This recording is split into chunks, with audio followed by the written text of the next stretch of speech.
Well, it's day 3 of my trip up the Natchez Trace. I am here at Jeff Busby Campground. Just about got everything packed up in my tent. And I head on up north towards Tupelo and all that. Nice campground. For free, you definitely can't complain. If you do stay here, make sure you spray for ticks. I pulled one off me this morning. Luckily, it didn't embed itself into me, so. But anyways, let me pack up the tent, load up the car, and let's get on down the road. Well, I'm back on the road. Just left Jeff Busby Park. Got about 10 to 15 stops to do today on this leg of the journey. We're going to end up in Tishomingo State Park, and that's where I'm going to stay the night at. And we're just not too far from the first stop, so I'll see you in just a couple seconds.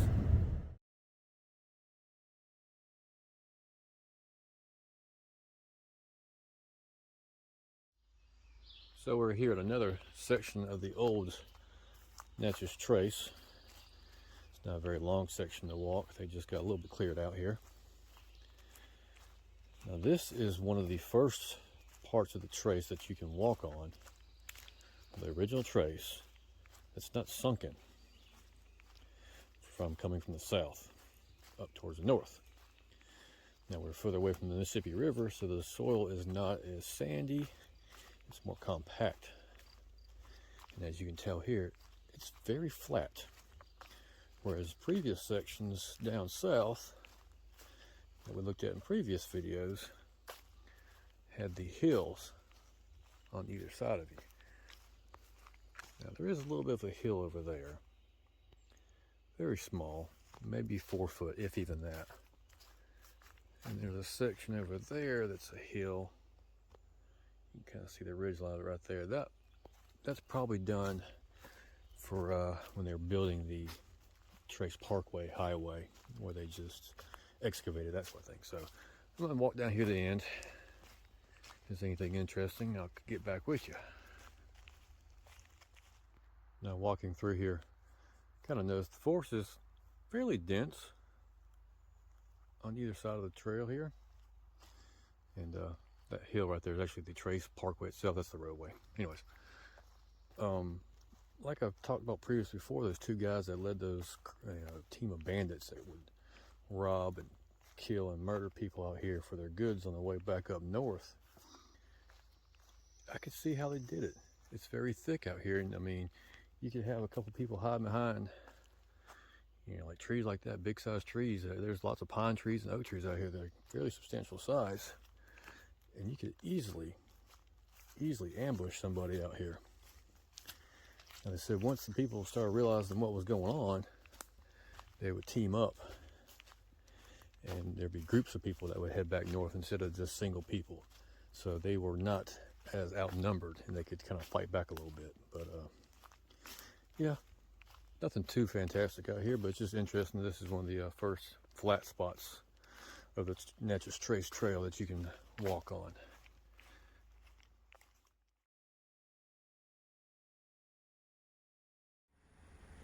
So this is a trace exhibit. It's a little information, little booth here. Kind of tells you about the history and kind of the rules of the road, that sort of thing. And then it has a little map of it. Talks about some of the high points and interesting points of the trace. And then a little bit of the history about the trace. Talks about some people and some important dates. And then there's some of the animals and nature and flora and fauna that you will see out here, possibly on the trace. Pretty nice little quick couple minute stop.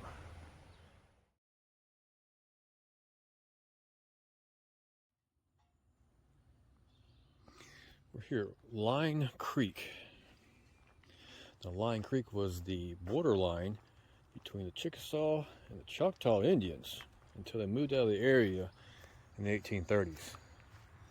Roadside park. It has a nice little picnic bench, picnic table, I should say. And then here is the Line Creek.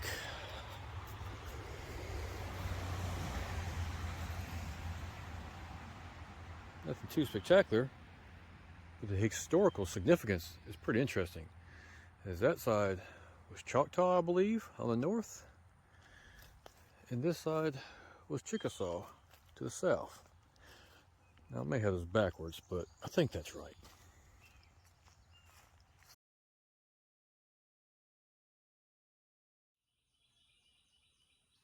And here we are, another section of the old trace that's been preserved. That's a little bit separate from the parkway that we drive on. And still, it's a little bit sunken, but nowhere near as sunken as it was further south. Now further south, when you looked out, you couldn't see over the hill.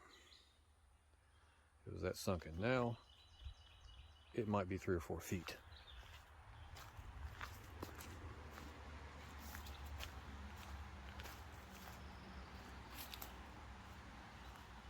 It's pretty interesting that this is the path that tens, if not hundreds of thousands of people, for good or bad purposes, traveled for thousands of years.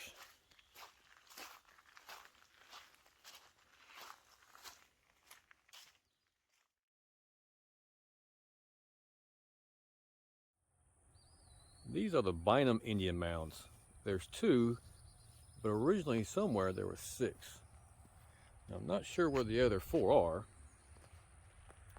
where the name came from, but usually when they name mounds, they usually name it after the owner of the land that they found them on.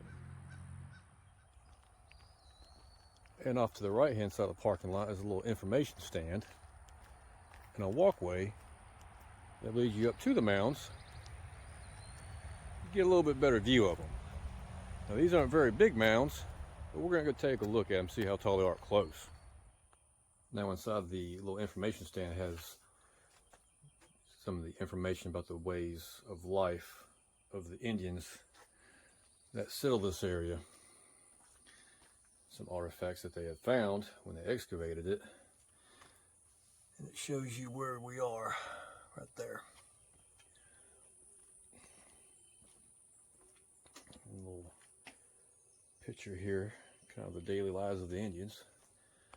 But let's head up this little path here and take a look.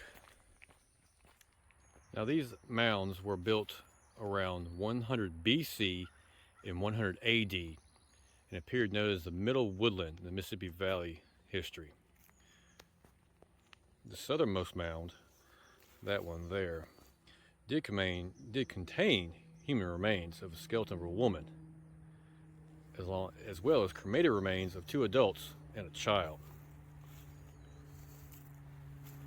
Now the other mound, they found axe heads, copper spools, and projectile points, things of that nature.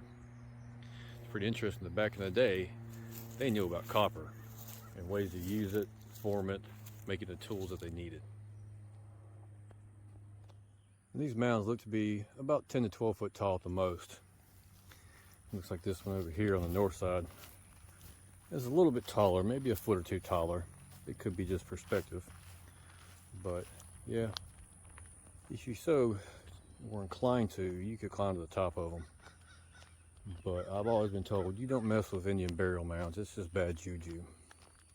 So I'm just going to enjoy them from the distance here of the sidewalk as I head back to my car and continue on my journey.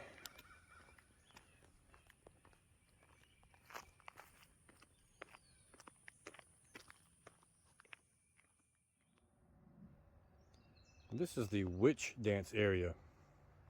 Witch dance area is where the old folks say the witches once gathered to dance and do their spells and all that stuff. Where their feet touched the ground, the grass withered and died, and scorched the earth and never grew again.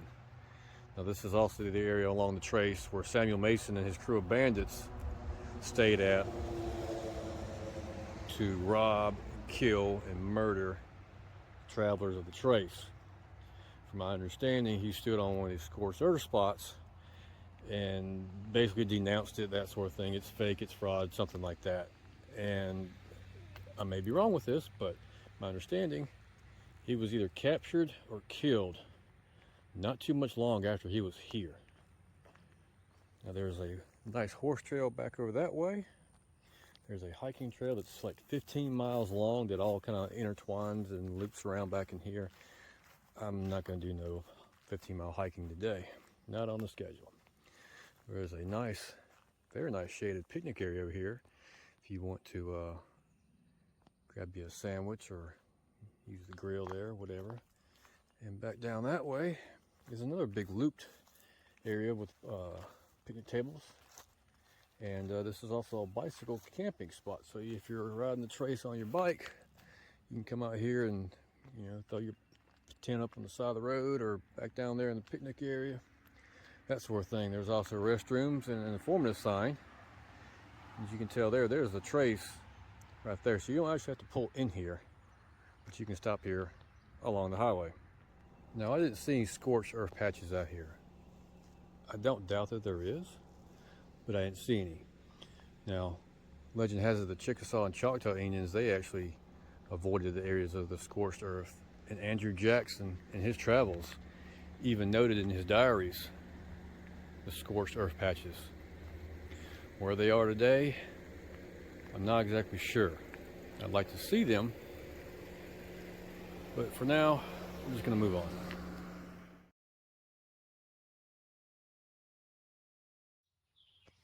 This is the Owl Creek Indian Mounds. These were built between 1000 and 1500 AD. Now this isn't necessarily on the Natchez Trace, it is about 3 miles off of it.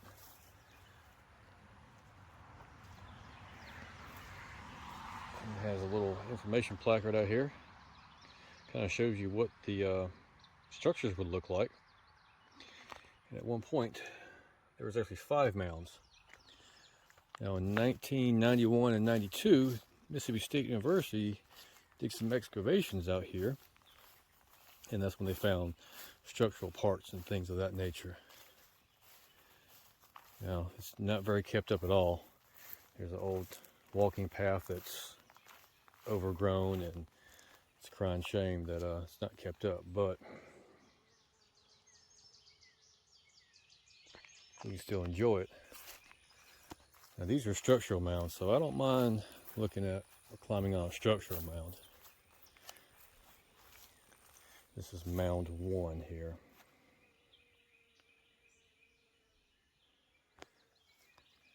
And I'm going to go up to the top and see. Just check out the view up the stairs here.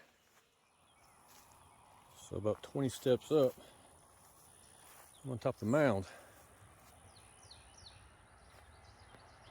So it's about a 30-foot climb maybe. Something like that. Pretty interesting. You can see the part of the walking path is still in decent shape down there. But yeah, this is where they would have their houses and meeting rooms and places of worship and that sort of thing. Now that one over there is rounded off, so it might be, and I may be wrong, it might be a burial ground, or burial mound I should say. I don't know. I'm going to go read the sign on it, see what I can find out, if anything. So these 2 mounds are actually on public land. And it looks like Mississippi State's the one that did all the signs and some of the trail work. But anyways, the other 3 are actually located across the street here in that field somewhere. And that's owned by a private individual, so we are not able to go over there and look at them, which is quite unfortunate, but I understand. On to the next one.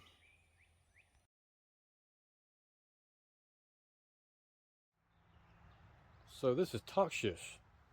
This is named for the Chickasaw word meaning tree root. It was a community of Indians and white men in the Natchez Trace to the northwest. John McIntosh, who was a British agent to the Choctaws, first settled there before 1770. 1801, this was made the second post office between Nashville and Natchez, and a relay station where post riders exchanged weary horses for fresh ones.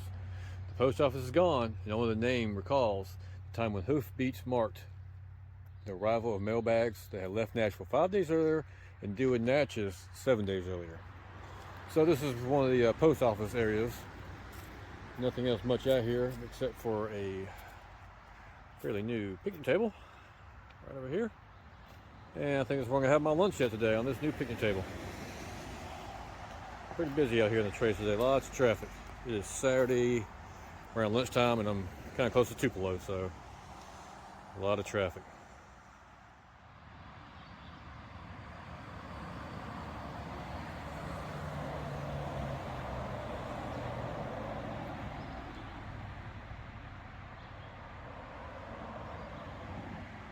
Everybody seems to be in a rush today.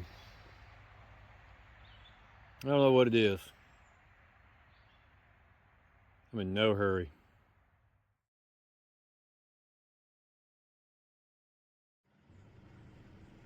This area here is of where the Chickasaw Council House was. Chickasaw Council House was an Indian village named as Pontotoc, which ended up being the capital of the Chickasaw Nation. This is where the chiefs and the head men met to sign treaties with tribal laws and policies. Each summer, 2,000 to 3,000 Indians camped nearby to receive their annual payment for the lands they sold to the federal government.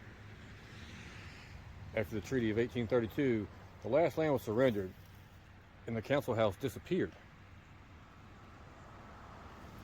And we got some nice new park benches over here, picnic tables, excuse me.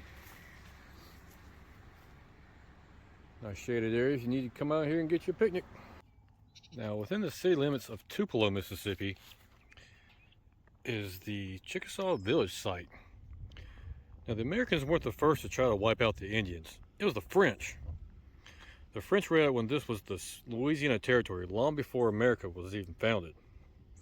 While the French settled with the Choctaw and tried to destroy the Chickasaws is the only Indian tribe the French could make friends with or conquer.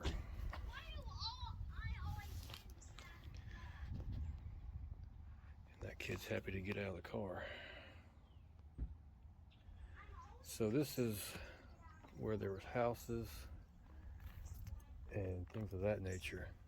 And each one of these concrete sections is where certain houses were, or buildings were. This is the winter house.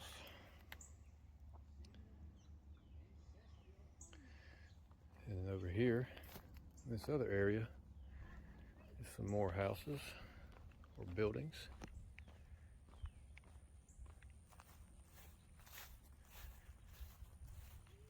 And this is the fort here. So this is where they would go in and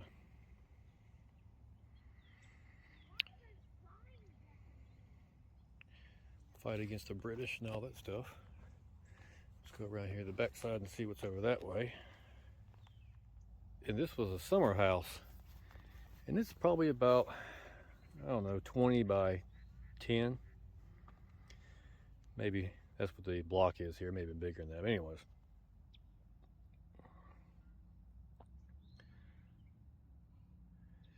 So the sides and gables are bulletproof. And back then, they had different bullets than we have now, so I imagine they could probably build it pretty strong out of some really solid wood. And this is the winter warmth. Each day they built a fire here, and everybody would come in and get warm for the evening. So the house, or the hut, was kind of had a cone shape, so the heat and the smoke could rise out that way. Pretty little interesting place out here. Pretty interesting. And this is right inside the city limits of Tupelo. And just outside the parking lot is a little nature trail. It has some informative signs about the trees and such. This is that tree right there is Osage orange. Got some really cool looking trees back in here. And this is actually heading towards the Trace Parkway. But nice shaded area. The trail looks to be really maintained. And the sweet gum. So So that tree right there in the middle is a sweet gum. So they use the sweet gum to heal wounds. And I guess the sap out of the sweet gum healed Indian wounds and stuff. That's pretty interesting. So we'll continue down this trail here a little bit and see what else we can find. Now legend has it, when you see a tree with a bend in it, kind of like those two trees right there, that is, from what legend says, that's Indian markers of direction. And that's very possible, seeing that we're not but maybe 200 yards from that village over there. And that one right there is pointing that way towards the village, so it is extremely possible that that is the truth. I'm not sure. I've seen trees like that in the woods and other places where Indians weren't very known to be in, but in this situation it's very plausible. And here's a placard talking about this black gum tree. They used the black gum tree to make utensils, and large spoons, or basically big ladles, what we call ladles today, I guess, so they didn't have to carry food so much. And here's a box elder. It's a brother of the maple. Its sap makes sweet syrup and sugar when you boil it down. Just interesting how the Indians figure all this stuff out. I guess trial and error. I'm sure that some of them probably passed away from some of their errors. And I'm glad they did allow that, because that's some of the things that we use today and don't even think about the history of it. And here's Yopon.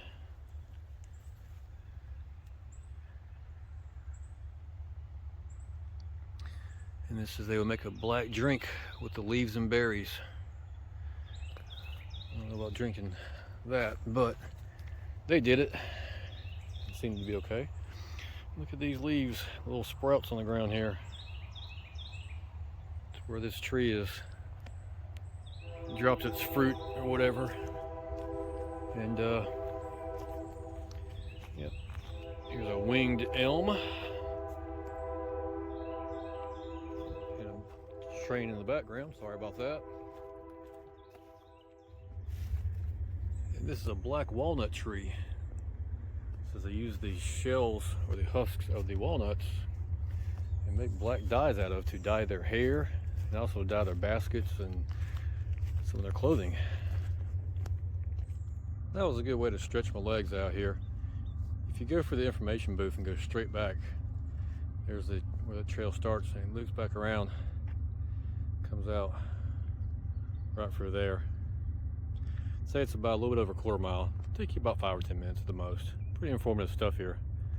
One of the more interesting stops here along the trace. So we're here at the Natchez Trace Parkway Visitor Center. There's restrooms and a gift shop and some artifacts museum. We'll see what's going on in here.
So it was a pretty cool stop there. There was a bunch of different movies and things like that you could watch, but I just kind of skimmed over everything. Got this coffee mug with the Mount Locust and Natchez Trace collectible pin. That on my Pike and Pack. Got a postcard about the Cypress Swamp. Another postcard about the Sunken Trace. And then a book on a history of the Mount Locust. Pretty interesting, kind of support the National Park Service, and let's get on our way.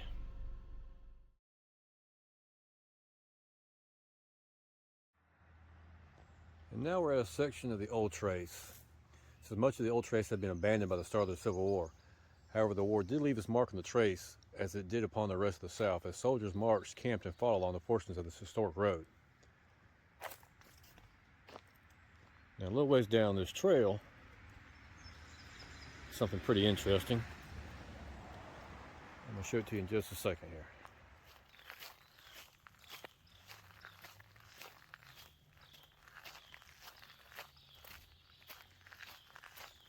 Here's what I was referring to. Now we have the Old Trace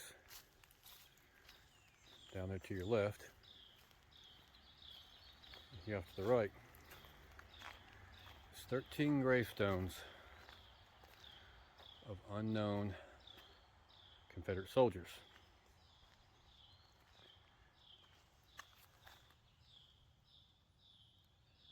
Now, these are not the original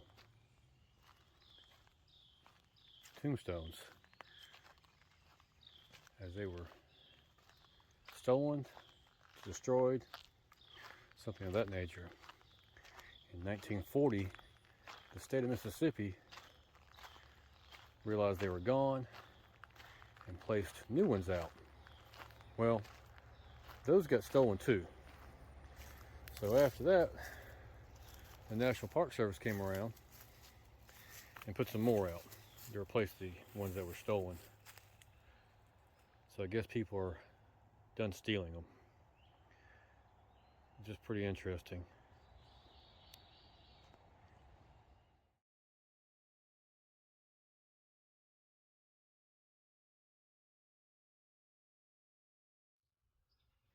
This is the Pharr Indian Mounds.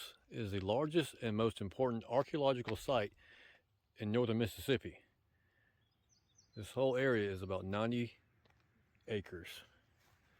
Now originally there was 8, but right now all you can see is 4. And that's mainly due to erosion over time. You have 3 there and 1 right over there. Now, these mounds are supposedly about 2,000 years old. So you figure 2,000 years of erosion, and this is what you get. Now, the tallest one, probably that one out there in the middle, is about 18 feet tall, while the other ones are maybe about 10 feet tall. Now, in 1996, they excavated a couple of these, and human remains were found, along with fire pits, clay platforms, ceramic items, ceramic bowls, and things of that nature. There's also a restroom and picnic area here. If you'd like to take a little breather while you take a look at the Indian Mounds.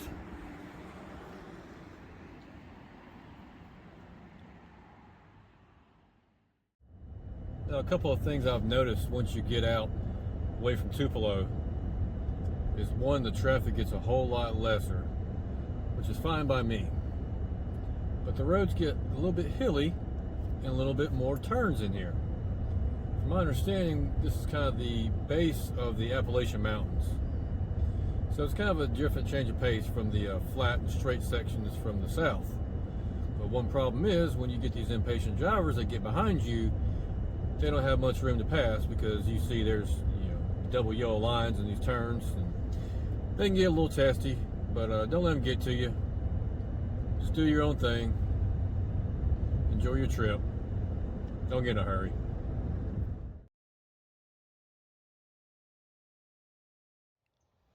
This is the Jamie Whitten Bridge. This bridge is over the Tenn Tom Waterway. Now, Jamie Whitten was a politician who was instrumental in creating the Natchez Trace Parkway, as well as this canal. Now, what's so special about this canal? It connects the Tennessee River to the Tombigbee River. Prior to this canal, the boats on the Tennessee River had to go further west to the Mississippi River in order to head south. This canal links the Tennessee and Tombigbee, which empties out in Mobile, Alabama. Now, this canal was proposed back in the mid-1700s, but since it was under French control, it never got built then. And finally, in 1972, work started on this 43-mile canal. It took 13 years to build, and finally opened in 1985.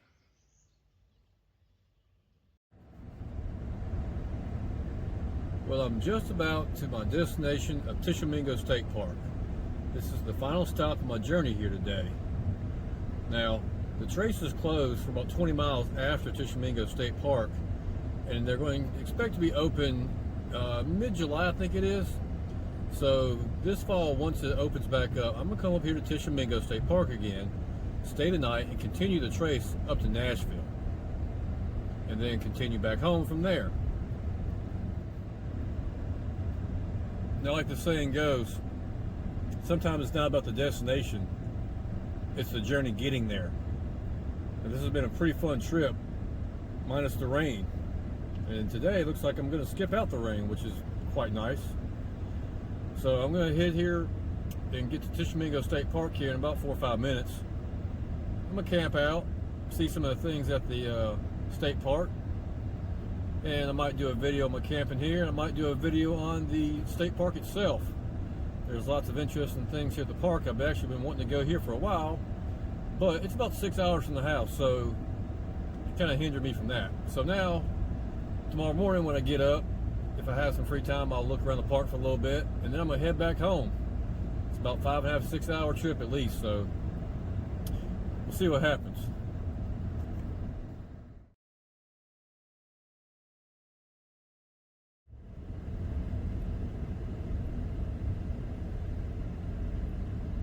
If this is a preview of how this park is going to be, I think I'm really going to enjoy it.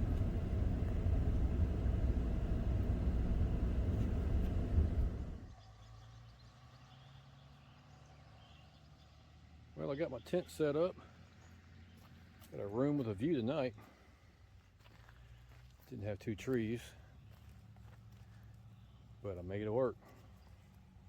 It's a lot better than it was the last couple of days, but can't complain.